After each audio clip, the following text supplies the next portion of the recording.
Hey there. In today's episode, I'm going to share a very interesting catch up I had with Adam Allport from Local Bytes. He's going to share his story into developing the local deck.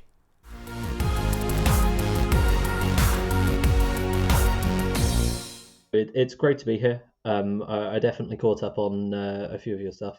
So yeah, really excited to get talking. I think this is going to be a good one. Great. Now, Adam, I thought just to start off with, if you can sort of go back to when you were growing up as a child, when did you sort of get into thinking about electronics and home automation? So, funnily enough, I can trace back my origin story, so to speak, Yeah. to a tweet, Yeah. as all good projects go. But really, I can trace back my interest in sort of hardware electronics even earlier than that. There used to be a TV show in the UK called The Gadget Show, and I used to watch it every week. And I remember this one year we decided to go to the Gadget Show Live, which was a conference they held. A conference is an awful word for what it was, but an exhibition. That's what I was looking for. And a bunch of different companies were there, a bunch of different projects. And I remember an organization, company, whatever, called Embed. And you may have heard their name floating around. They, ages ago, very, very similar to the Arduinos. It was just as all that was starting to become popular. But they were demoing a snack dispenser, which you would text it, and it would dispense a snack. And of course, I thought it was fantastic. Pardon me, sorry. I thought that was absolutely fantastic. And then all I really wanted was an electronics kit. So that's kind of how I started off. And then I did a lot of software. Software it's a lot cheaper to get wrong, to say the least. Um, you don't risk frying anything at all, which is always a pro. Um, Yeah. but I did ultimately get gifted an embed. I remember doing so many fun projects. Flashing LEDs, button presses, that sort of thing. It really sparked my interest in making things. I think that's where I can sort of trace it back to. Um, but yeah, in terms of home automation, all started off with a tweet a while back. I hooked a servo up to a Raspberry Pi, used some Lego as a sort of building foundation, um, and I used that to control my kettle. Oh, wow. So I think this was back in 2016. Um, but yeah, I was automating kettles before it was cool. But I mean, you mentioned Raspberry Pi. Isn't that an awesome story? Someone just developing just an amazing piece of hardware, but then it's really the software around it that makes it happen, isn't it? Yeah, I mean, single board computers have, especially in more recent years, there's so many of them. But no one really thinks of the Banana Pi. No one thinks of the Rock 5 or anything like that. Everyone thinks Raspberry Pi. And I think what the foundation are doing with the educational side of things is so important nowadays. Um, and I mean, I look forward to seeing more Raspberry Pi projects in schools. Because something I thought was fantastic was the Lego Mindstorms unit. Yeah. Turns out they started producing Mindstorms in the late 90s. Like, not even the millennium. Lego Wow. were creating robotics for kids. and I think That's that is incredible. fantastic. Um, It is. and that as an ecosystem really quite exploded, to the point where I, for instance, have participated in competitions with school, um, for with robots we've built out of Lego, and I think that is a fantastic opportunity. Unfortunately, Mindstorms is no longer in production. Um, we're seeing some input into that space, because you're probably familiar with the Scratch visual programming. Yes, that is a great initiative as well. Yeah, I mean, MIT are doing, amazing stuff. It was MIT that Lego worked with to bring Mindstorms, into reality. Um, but we're seeing hardware kits for Raspberry Pi that allow you to interface with motors using a Scratch style. I don't know whether it's actually using Scratch as a platform, or I feel like there's an open source or alternative, called Blocky or something like that. But it's the same concept. You're still putting together, a block based script, if you will, program, and still running that on hardware. Um, and I mean, the Raspberry Pi team themselves are really down to earth. I've Have spoken you to met them? Have you? a few of them. I haven't, managed to go to Pi HQ yet.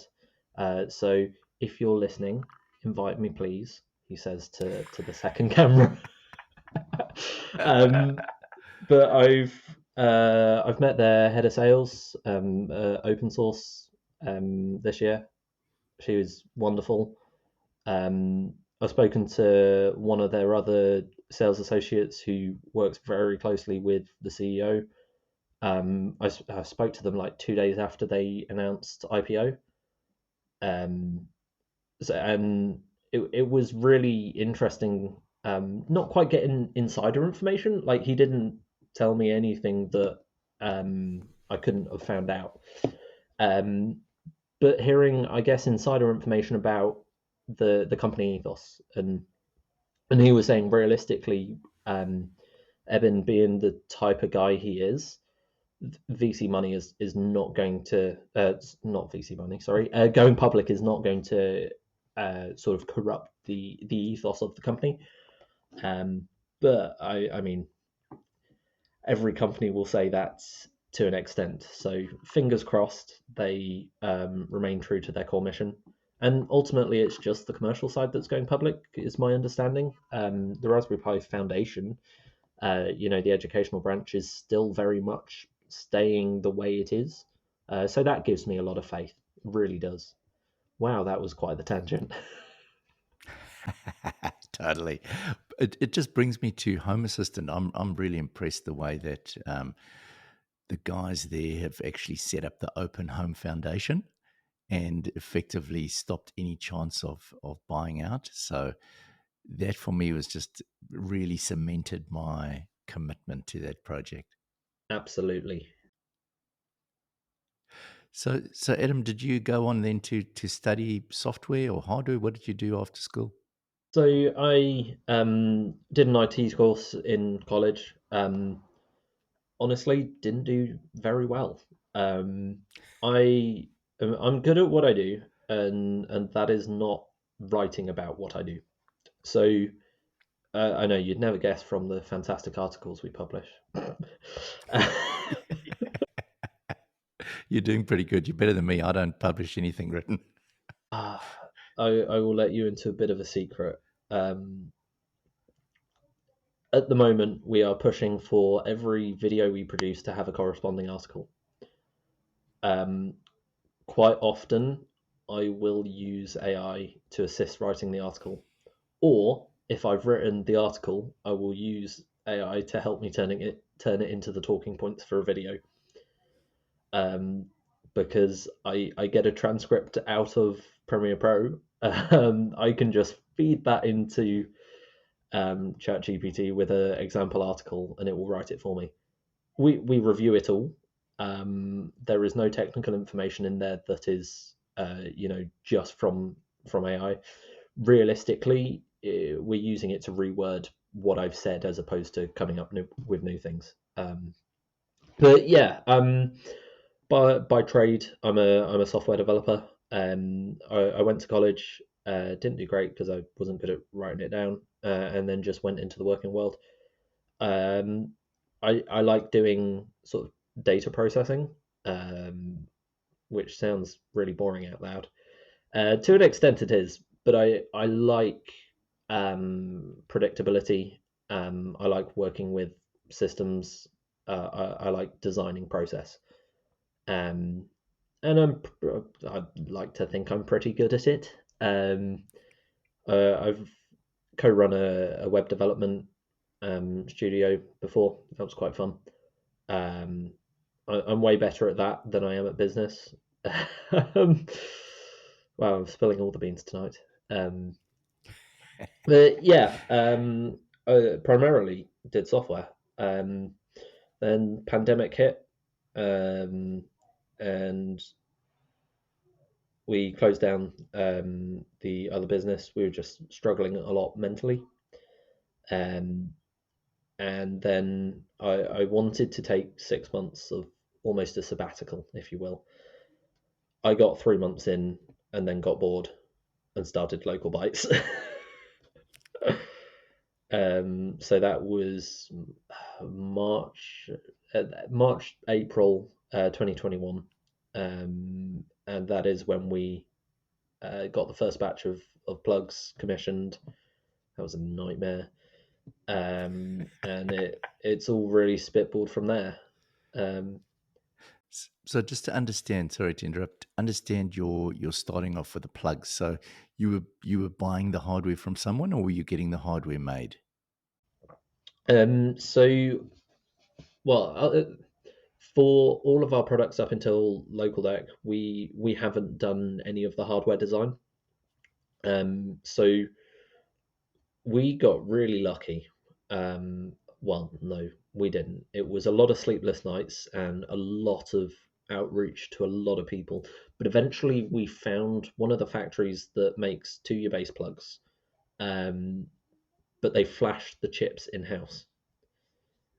Turns out when you work with the two-year ecosystem, you've got a couple options. So you can either buy, modules from two-year, which will come pre-installed with their software, or you buy the modules from Expressif, um, or whatever distributor you want to go with. Bake them in, and you flash configured software. Fortunately, we were able to find a factory that flashed in house. So we were able to commission a batch of plugs and just give them a bin file. And instead of writing the two-year software, they would write, in our case, Tasmota. Um, so we pre-configure the binary. We put a little bit of secret sauce in from the Tasmota devs. They sell a driver, so just a C++ file that you drop into the directory, and that will allow you to do things like factory calibration and testing. Um, from there, we just put the order in, wired over money. Essentially, our first actual purchase as a business was international, which was weird. Apparently, that's not normal. I'm sure not. And it wasn't like just a card payment either. It was literally an international wire transfer, um, for more than I care to admit.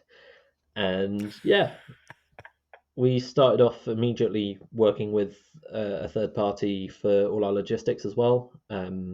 So it's commonly referred to as 3PL, third party logistics.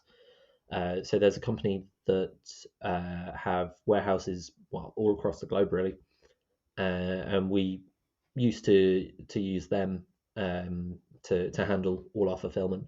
So my role was mainly managing the flow of stock, being able to get new product sourced and commissioned, So that's how we, upgraded plug to a beefier relay. That's how we got smart bulb.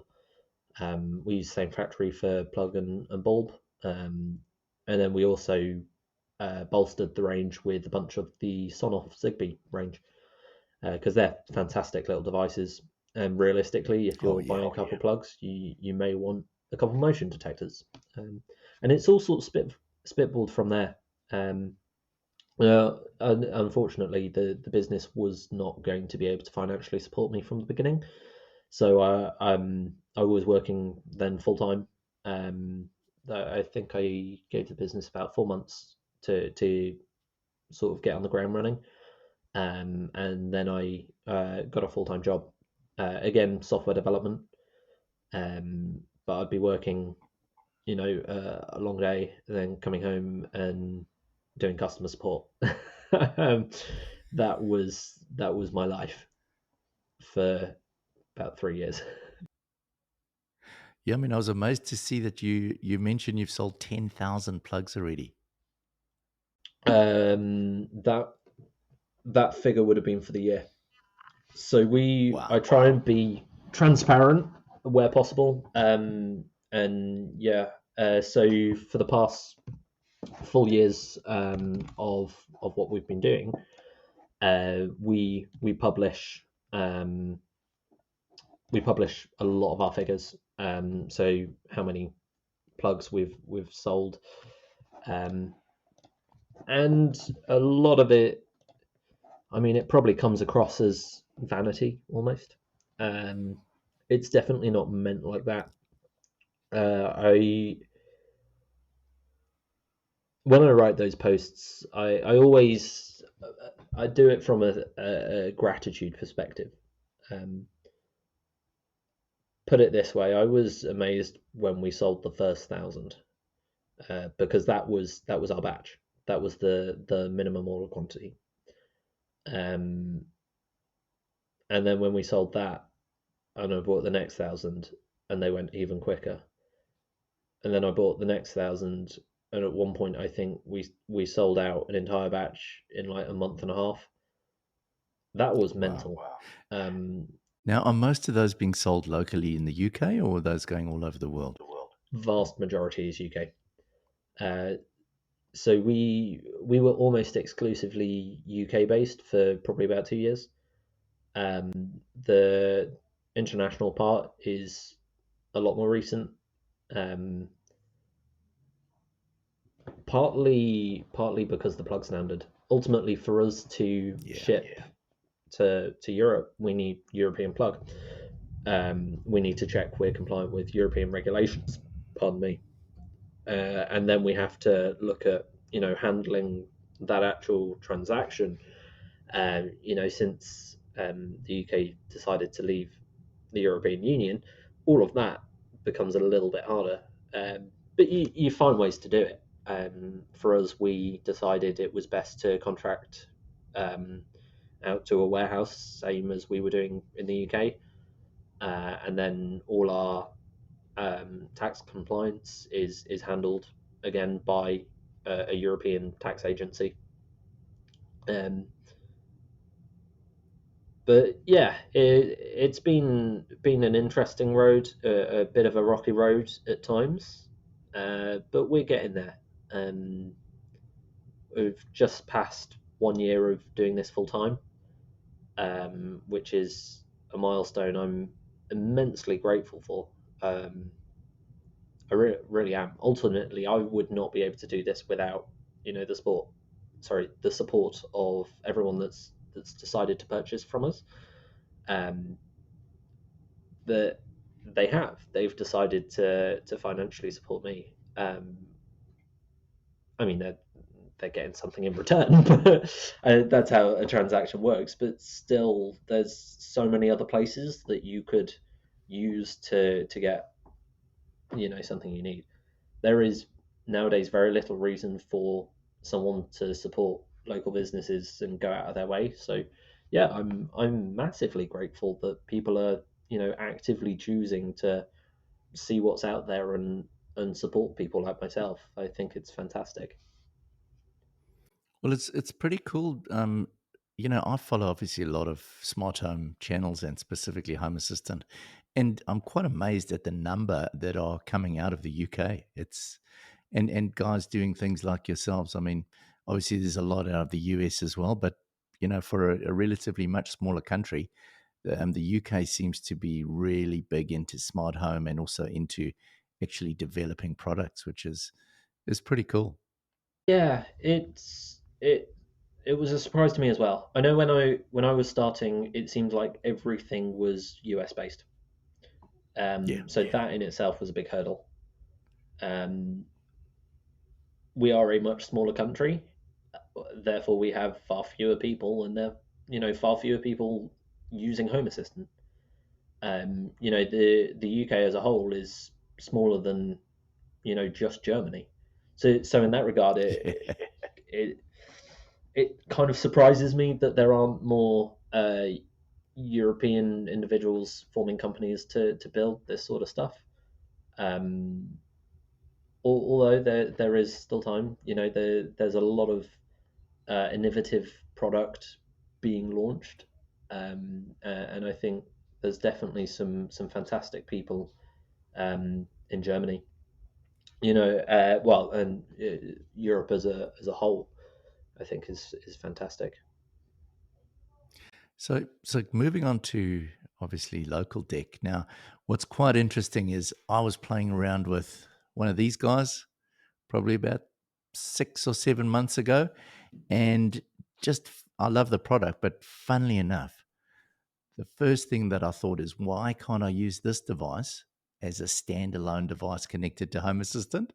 So when I came across your video, it was quite amazing because I was like, wow, someone's actually thought of that and done it. So tell me how you actually got into that whole mind thought and how you actually started the process.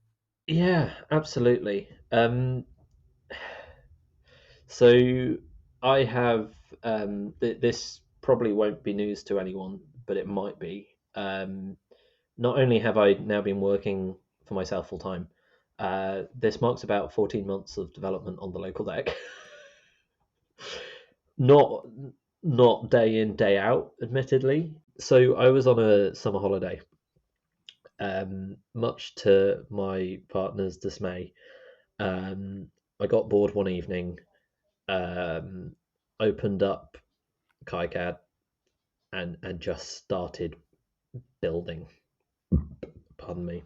So I've known for a while that I've wanted to develop a thing, and I've known for a while that I've wanted, um, like you've said, really a standalone Stream Deck.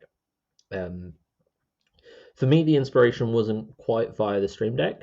Um, I touched on it in um, the story behind the struggles video that we posted um, somewhat recently. But I used to follow one of the video editors at Linus Tech Tips quite a bit, and he is known as the king of the macro keyboard. And he, Yeah, I saw that video. pardon? I saw that video, yeah, with the whole airplane cockpit, and then going to all his keyboards with all the stickers on them, and classic. It's beautiful. And I just thought that is really cool. Can I control my home with it? So that was sort of the inspiration behind it.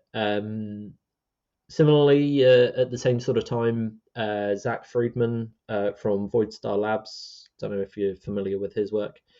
Um, No. he it's less home automation, but he does a lot of electronics projects.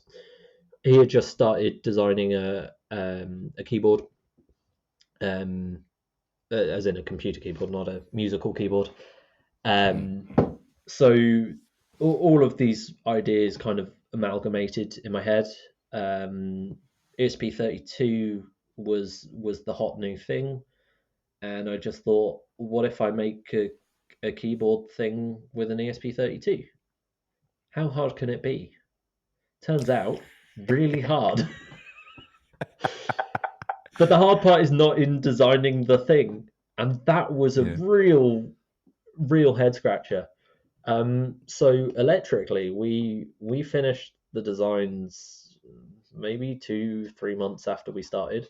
Bearing in mind, I was designing on the weekends. I was still working full time, and I was just my evenings, weekends, juggling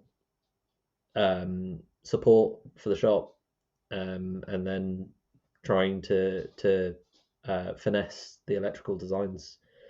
And and then I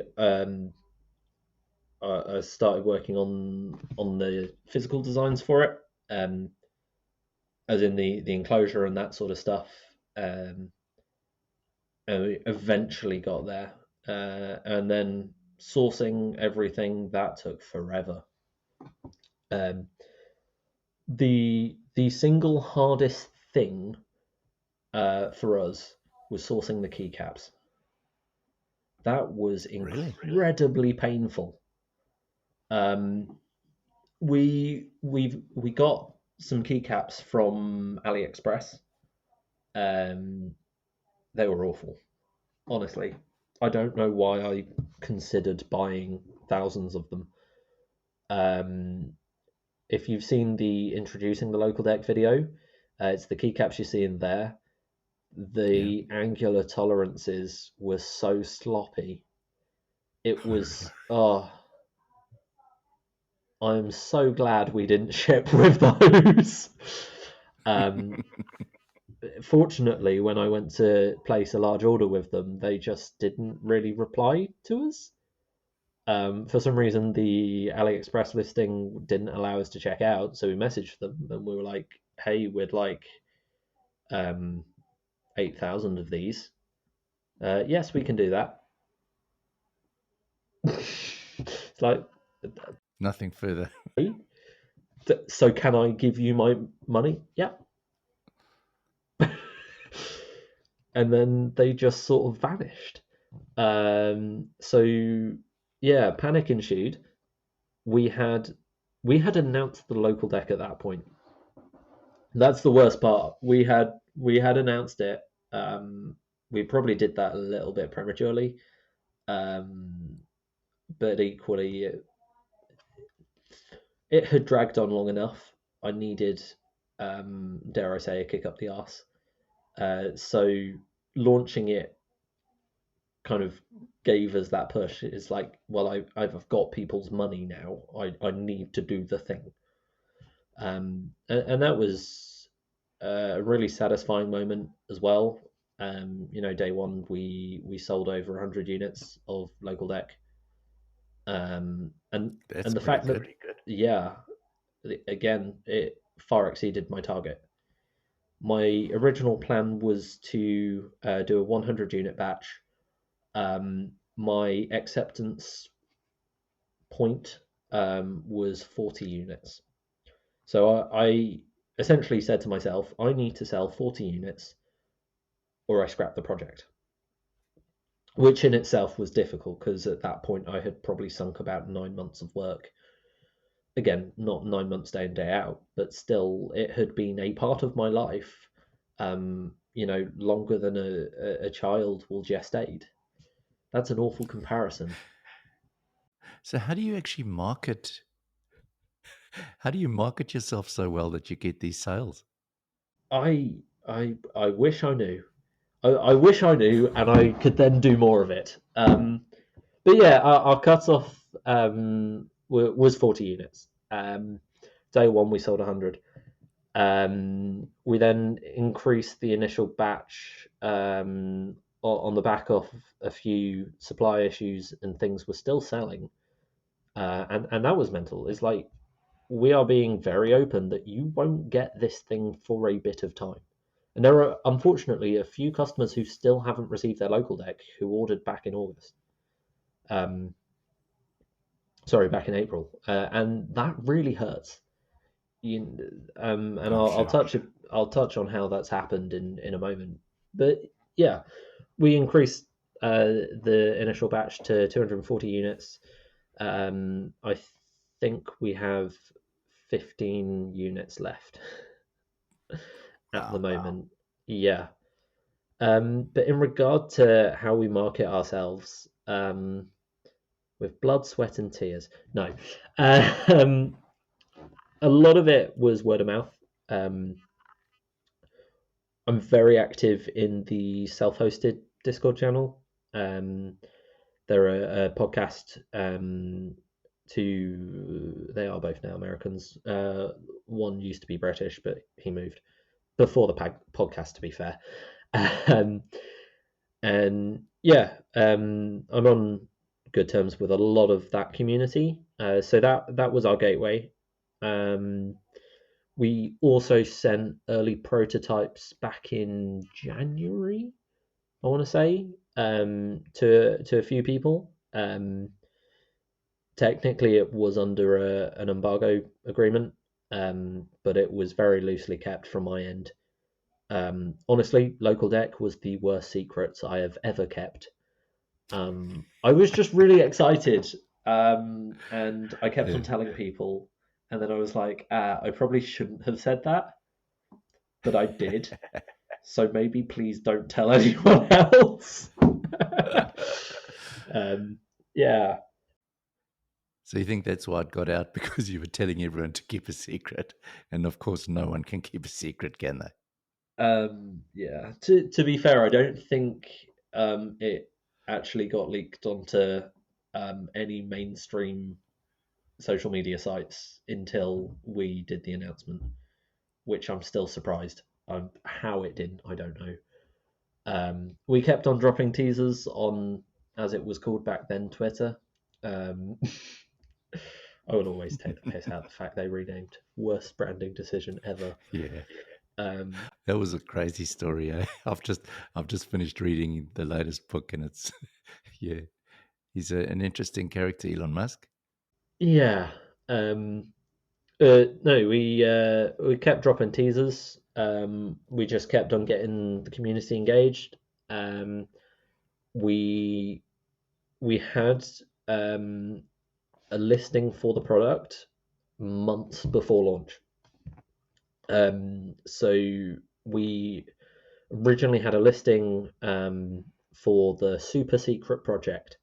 That was all it was called. And I think the thumbnail was a really blurry picture of the PCB. Um, and that was when the PCB was still green. This was before we went to the black PCB. It shows you how long ago I took that picture. Um, I don't think it was an actual picture. It might have just been a render from KiCad, fairly sure. Um, but on that page, people could register their interest. So we used that to kind of spur me along, keep me going, that sort of thing.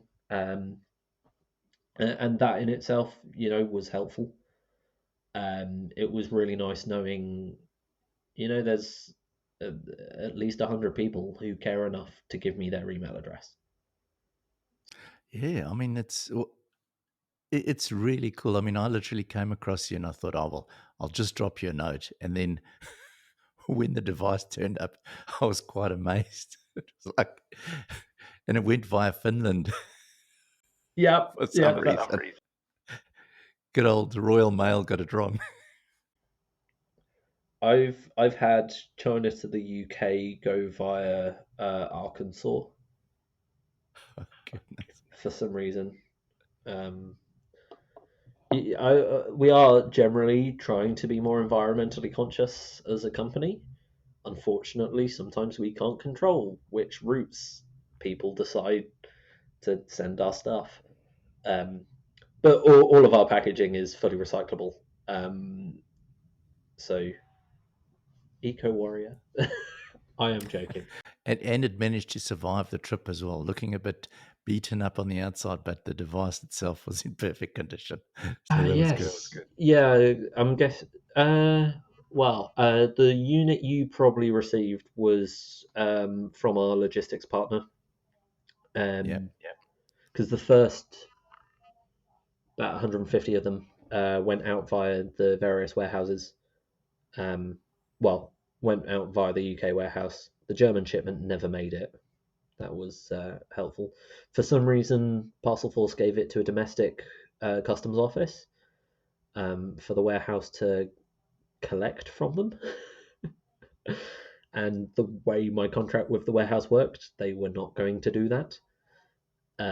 So there was a bit of a stalemate, and then ultimately it worked its way back um, to the house. So that was, yeah, frustrating when that happened. Um, Especially since, and this is why we're so delayed at the moment. The faceplates, specifically the black faceplates, got to Germany. So I've got a box of 50 black faceplates just sitting in a warehouse, and all of the corresponding local deck are here. So how is the actual casing? How's the casing made? Is that injection molded? SLA printed. Ah, Yeah, it, we almost we almost went down the route of injection molding. Turns out injection molding is nowhere near expensive as people make out. really? And the quantities required? Yeah, this is where I have to remind myself that business money is an order of magnitude different to personal money. But we could get going with injection molding for about 6 grand. My goodness, that is that is absolutely unbelievable, eh? Honestly, that's not much.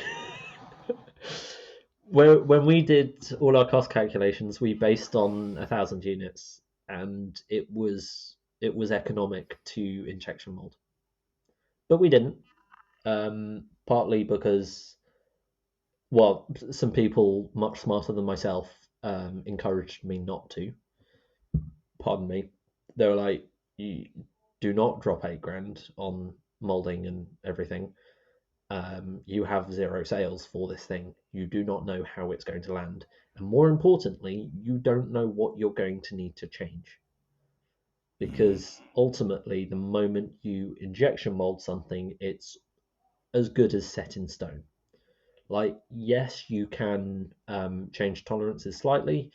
Um, so it's as far as I'm aware, it's common practice to have the mold made slightly too small in certain critical dimensions, and then you essentially grind away the mold material bit by bit as you do a few test prints, parts, whatever, test units. Who cares? So for things like clips, they'll quite often make the mold itself too small and then take an angle grinder to it. Massive oversimplification. I am not a product designer. I'm not a manufacturing engineer. I'm a software guy cosplaying as a product designer. um, well, I was pretty impressed. Of course, when I got the device, I didn't read the instructions. So I was trying to fit the faceplate without removing the buttons. And I was like, man, this is not working at all. And then I thought, let me actually have a look at your video and your documentation. Then I pulled all the keys out and then it fits perfectly. in your defense, um, we didn't put any instructions in the box. Um, I think maybe we should have done that. um, but rest assured, you're not the only one to have made that mistake. To the point where we no longer ship it with the keys pre-installed. I think we've only had one local deck ship without a faceplate. Um, there are a few on launch day, but we contacted them just to double check. We're like, just want to make sure you know what you're getting yourself into. And they're like, oh no, sorry, didn't realize. And I think at that time, upgrading to the bundle was something like £4, and that gave you the power adapter and faceplate. Um, so all in all, it was only 1 or 2 units that have shipped without faceplate, and it was slowing down production massively, and made my fingers really sore. I can imagine, man. Well, for me, it was a really cool experience to receive the device, eventually get it together. I do like the Bluetooth connection. That is really Improv is cool. mental. Improv, man, that's the first time I've used that. That was so cool. It's so first off, audience listening, anything I say here is not guaranteed. Um, things will change. But we are currently exploring an ESP32 based plug. The idea being improv and Bluetooth proxies.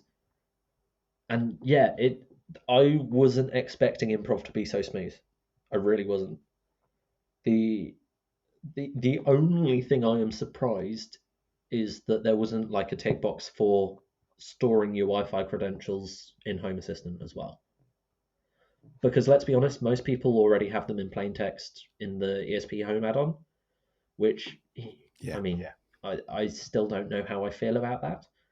Um, I have very mixed feelings about plain text credentials, but yeah, I guess Home Assistant is probably one of the safer places to have a plain text cred. But yeah, it's such a slick process. Um, we were umming and ahhing about whether we needed to invest the effort in making sure that worked, and I'm so glad we did. So there are a few other for the whole process. For the most part, you add a component in the config, and that's it. And if anything, that itself is mind blowing. It does bump up the compilation time quite a bit, um, which is annoying, but the way the cookie crumbles at the end of the day. Um, and ideally, you need to provide an input and an output for authorization and identification. Aside from that, yeah, it's a piece of cake to implement, and it really is. Still way quicker than S3 box. That takes forever. Yeah, it's yeah, it still blows me away. I genuinely take my hat off to. Well, I was about to say to the ESP Home team, yes, I do take my hat off to them, but I massively like I have so much respect for Otto, the original developer of ESP Home. Yeah. Um, I followed its progression quite closely. What a lot of people almost forget is ESP Home started as a C++ library. The Oh, idea really? was you use ESP Home for pre-baked components, pre-baked classes for things that you needed to do, but and it handles communication with Home Assistant. But ultimately, it was if you want to make a device, you are developing a device, you use that mainly as your communication layer. Um, and then CodeGen was a thing, and it was ESP Home Lib YAML was the full name of it. God, that feels like ages ago now. I was about to say showing me age, but it was only late tens, early 20s. Um, so yeah, I really have been following it, and I have mad respect for how Otto changed essentially the entire direction of the project to cater for what people needed. I just love ESP Home because so I'm totally a non-programmer. I've done some sort of graphical based interfaces, but I'm not a coder. And for me, I mean, Tasmota's cool. I really like Tasmota. Simple for a setup device on ESP. But ESP Home is it's just amazing. There's nothing better than the feeling of getting one of those ESP32 chips, flashing it up, and then pulling in some sensors and loading them up and wiring them up. Man, it's just a really cool interface. Yeah, I'm not. I don't want to detract from ESP Home. It really is fantastic. A lot of me still prefers Tasmota. It's probably really surprising given we've just launched a product that only uses Yeah. ESP Home. Um, the way I've started going about doing it is For devices that I buy, I'm more likely to go Tasmota. For devices I build, I'm more likely to go ESP Home. And when I say build, I mean more on a sort of personal makery level. Um, if I'm building, a circuit that has a couple servos to do something completely random, I'm probably going to go down the ESP Home route because I can get hyper specific with it. Whereas Tasmota, it almost feels more like an appliance as opposed to a peripheral for Home Assistant. I think that's probably where my head's at with that. And of course, Yeah, no, that it would be almost rude of me to ignore the legacy that Tasmota has, um, or as it used to be, Sonoff Tasmota. Um, Everything keeps on getting renamed. It's weird. yeah. Um, do you know what Tasmota actually stands for? No idea. I literally came across. So to give you an idea, I started back into electronics and got into Home Assistant about 3 years ago. So yeah, I before that I was really not playing in the electronic space for 30 years. So I don't know the history of Tasmota. The whole flashing around stuff came out of the rise in popularity for the Sonoff Basic, Mm, which apologies if I'm teaching you to suck eggs here. But for the benefit of anyone who doesn't know, the Sonoff Basic was an inline relay that powers itself, uses the eWeLink system from Sonoff, um, and it can integrate with your various voice assistants. So some guy called Theo thought, yeah, no, that sucks. I would like it to talk MQTT. And this was back when Home Assistant was in its infancy. I mean, I've been playing with Home Assistant since 0.47. So wow. So you got in early. yeah, before they went into date naming, my kettle that I built back in, I want to say, 2016, I called it the MQTT, with the second T being TEA. For an Englishman, that's classic. I know. Because ultimately, Home Assistant back then was almost a front end for config files, and everything was MQTT based. Um, it was either MQTT or Philips Hue. That was your choice. Oh wow. Discovery was, well, if you were building a device, you got it to talk MQTT, and you would publish a very specifically shaped JSON payload to a discovery topic, and that's how you added devices. Or you would write YAML to tell Home Assistant how to interface with your device. Um, so yeah, that is sort of the context around Tasmota. But Theo thought, let's build something that integrates more cleanly, directly, just speaks MQTT, and I want to be able to update it over the air. So Tasmota, T-A, I'm going to have to type it out, T-S-M-O-T-A. It's Theo, his second name. It begins with an A. I can't remember. Irons, I think it is. Yes, Theo Ahrens, Sonoff something over the air. That is generally what. I I do remember the Son of Basic, and yeah, it's a groundbreaking device, isn't it? Just unbelievable what they did there. It was a game changer way before Shelley Yeah, were cool. yeah, yeah. I know. I've just got some Shellys here. I was going to tell you, I'm using this for my Bluetooth proxy. It's great, but yeah, Sonoff was the real innovator there, weren't they?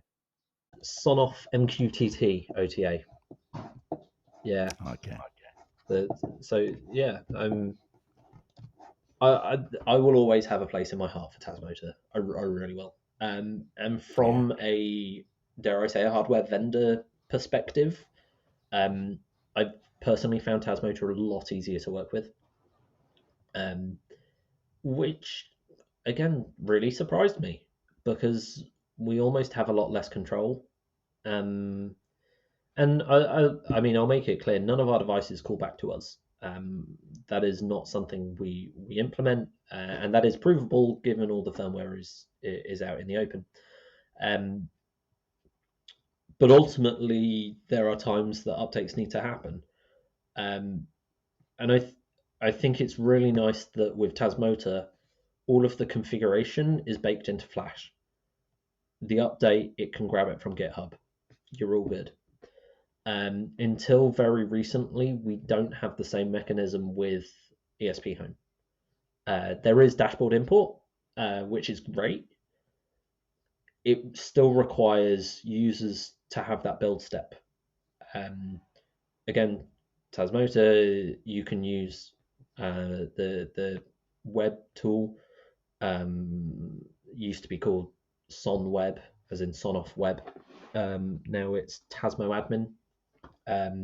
You can use that, tick all your devices, hit update, and it just does it. So there is almost this paradigm shift between Tasmota and ESP Home. Um, and the updates, that because it's not rebuilding from your configuration, it feels a lot more stable. Whereas ESP Home, the team can publish something, and then we have to update our configs. Oh yeah, that must be A lot of frustrating. times we don't, but 2024-06, we we had just launched local deck. We were frantically trying to get the sourcing done. We were trying to build all the units, um, and we were having people post on the forum that their plugs could no longer update because there was a syntax error. Now, in reality, the fix was really simple. Like, it was a one-line change. They changed how the update mechanism works, so you can have multiple different mechanisms for updates, which is great for us. We could get to the point where we are publishing updates on GitHub, and the device wouldn't have to be imported into the ESP Home dashboard to receive said update. just to just to understand what is the future of local deck. Obviously you've got the hardware's out there now. It's easy to integrate into Home Assistant. I really like actually the way that you do your configurator. Once I've got it working and I figured it out, it works really great. And what is the future? Are you obviously softwares where you're going to be moving is creating more functionality? Is that where you're going? There is a lot software wise. There's a lot that's undecided. First of all, we have got another revision of the local deck in the works, and I know you're going to like this. Ah, yeah, that's a lot better. Um, Yeah. Although these ones we did it a bit too far, and it's really difficult to actually put the thing Mm, in. Similarly, we've fixed the side USB. We didn't have enough clearance there. mm. Um, we're changing few other things like the rubber feet. I really don't like the self-adhesive rubber feet. They're horrible to work with. So we're replacing them as well with something a little bit better. So there are hardware iterations. All of that is going to be backwards compatible. Um, we don't have any active plans to update any of the pins in the schematic. And when a time comes that we do, um, pardon me, we will absolutely ensure that configurator knows how to handle that. But yeah, there's a few more bits of functionality as well. So we're looking at being able to set the color of a light for non-color entities. But that would honestly, a lot more people than I would have anticipated have requested that. And this is what I love about the community. They're so vocal. We've got yeah. Um, Fortunately, everyone in the various online communities have been a pleasure to work with. Reddit, not so much, but that's Reddit for you. Honestly, we posted a link to the local deck on Reddit and got so much hate. Um, Really? yeah, but I will just wipe my tears with all the money that Reddit gave us. Like, Hmm. Certainly done you well. looking at because we do get a fair amount of analytics from Shopify, and Reddit is one of our most profitable social sources, which is Really? crazy because apparently Reddit hates us. Um, like so many people were like, "So you've just made the Stream Deck, but worse." It's like it's a different product. Yeah, did you like my title? Is this a Stream Deck killer? Did see that. I read the title and I thought, oh god, is this going to be a video where he's just absolutely slating the product and being like, it pitches itself like the Stream Deck, but it's shit. No, not at all. So I was pleasantly surprised when I Oh, that's when I good. watched that. Um, but yeah, there's a lot we're doing about onboarding as well. You rightly mentioned in your video, I don't know if you realized, but setup is a bit convoluted. Um, we want to do better. Um, and there's a lot of question about how much of the process do we want to own. Um, so, prime example, it would be way easier for a user if they hit save and it flashed the local deck. But if we want to do that, we then have to look at integrating ESP Home into the pipeline. Now, if we want people to be able to stay up to date with ESP Home, do we have to go down the route of continually updating the configurator every time there's new release of ESP Home, or what route do we take there? So even such a simple thought of make configurator configure the device rather than just write the configuration becomes this whole question of at what point do we say something is sort of out of bound of what we want. Similarly, we could ship it with a version of ESP Home, but given most of the updates for ESP Home are backwards compatible, um, we could do that so someone can get up and running, and then when there's an update, well, Home Assistant will prompt you, and as long as it's imported into the dashboard, then it will be able to handle that. But that raises another question, import. Should we handle that? Do we now have to re-implement a discovery mechanism to find the devices and then figure out if they're a local deck before importing them so that we can help someone on board?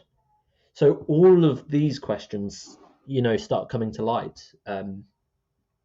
Annoyingly, there isn't an easy mechanism for us to talk to other add-ons. So naturally there will be some form of API that the ESP at Home add-on uses.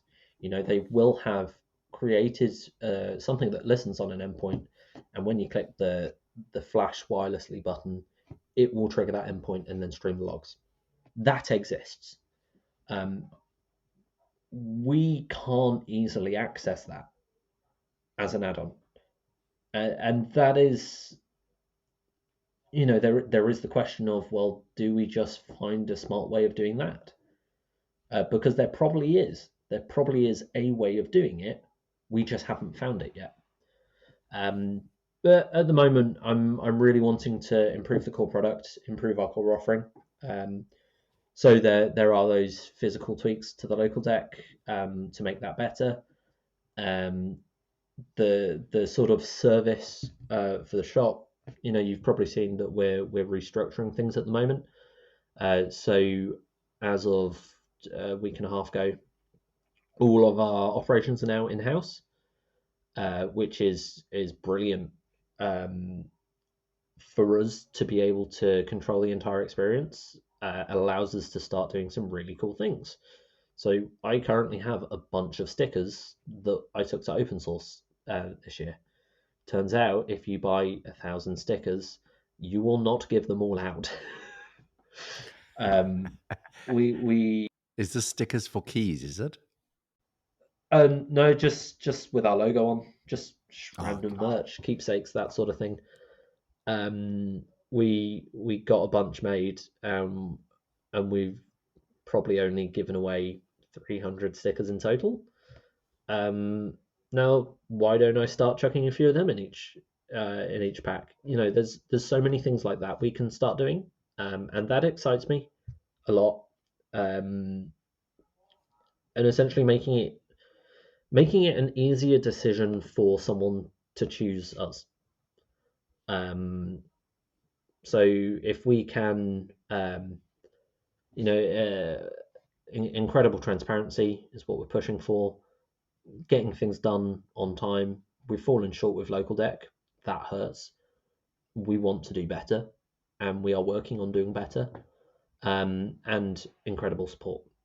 If we can nail that, then I think as a business we're just doing the right thing, and then we can look at really honing in the onboarding for local deck or new devices. You've probably seen in the incubator we've got a few things like power strip and LED strip. LED strip I really want to do. I think it could be really fun. There's a lot of video work we can do around that as well. Will that Like I be just running like making. WLED? Yeah, we'd definitely do WLED for that. Either that or we'd ship with ESP Home, but provide instructions on how to change. So there's a lot of that. I want to build more devices. I want to get all of local deck cleared first, but I definitely want to build more devices. Um, I just want to be able to provide things that people think is useful. Ultimately, that is the bottom line. I make things that I like, and I hope that other people like it too. I've been Well, it seems like if you've got 240 orders, it seems like people like it. Yeah, it still doesn't feel real. Um, I'm sure. it and I think a lot of that part, the fact that it doesn't feel real, if anything, I think it brings it into grasp for so many more people. And this is something I really want to encourage through all of the video work. This is why um, I made that open source video in the way I made it. Talking about everything that went wrong. The fact that we set up a booth without power, the fact that we, for the first 2 hours of trying to demo, local deck did not work. The fact that we accidentally merged in code for following color. I might not have spoken about that on camera. That was an accident. I didn't mean for that to get in when it did, but I forgot to switch branch, um, and then did fixes, and then pulled the fixes in, and that just brought color support. Well, So it's a I great think feature. It's one of the best things, isn't it? yeah. Originally we were thinking of delaying that, but providing a blueprint. If anything, it was a happy accident. Bob Ross moment right there. But yeah, that worked surprisingly okay. There was a lot of stress in getting that right. I mean, we released broken versions of Configurator. That was awful. I hated that. I'm sure. It was. I'm I'm so glad, if anything, that we were shipping things out slowly. So the blast radius was relatively small at that time. Um, but even that, I have zero shame in saying that we ballsed that up, and we ballsed up hard. We shipped a release that would cause the local deck to boot loop. I'll just say that But again. People it updating would break their device until they could oh, plug it in physically with either a rolled back version of the config or an updated version of the config, which didn't go out until 4 days later. that hurt. I think the benefit you've got there, Adam, is that a lot of people in the community that are ordering devices like yourselves and a lot of the other devices on ESP Home, they are accepting because they can see the amount of effort you've put in. They can see you've got a great attitude about making things work and getting them right. And I think 99% of those people are tinkerers. So, they're willing to accept there's times when you have to plug it in and reflash it from scratch. I mean, I'm fortunate that I'm not the only one who has had, these types of issues. I mean, even looking at the Everything Presence one, the first batch of that, there Oh, was yeah. a major change, and despite reflashing every unit in house, they then had shipped an update that requires users to plug the device into a computer. It makes me feel a lot better that other people also make those mistakes. It's a big reminder that we're all human, to say the least. Have you met with the guys from ESP Home? ESP Presence? What, ESP Presence One. From every, I've spoken to Lewis. I Yeah. haven't met him yet. Um, I want to. I'd love to do almost a collaboration with a bunch of people in the UK. I think that could be really fun. Oh, Adam, I've really appreciated getting to know you today and learning a little bit more about this whole journey for product development and things. And I'd love to catch up with you again in the future. It's been really, really excellent hearing your story, and I'm loving the local deck. For me, it's a fantastic piece of kit, and yeah, I look forward to seeing where you're going to go in the future. No, I'm. There's a lot that we're wanting and pushing to do, and I think all of it's either going to be okay or fantastic. None of it will be bad. Um, Yeah. like, I mean, this is the first time I'm saying it publicly, but we have plans to release all of the designs for Local Deck. Um, not quite open source them in terms of OSI approved licenses, but we want to make that available. We want it to be a learning project. I for one want to inspire other people to be able to make stuff, because I mean it's been a fantastic journey. I've learned a lot. Other people are getting something cool out of it, and I get to have fantastic conversations like this. So thank you for having me on as well.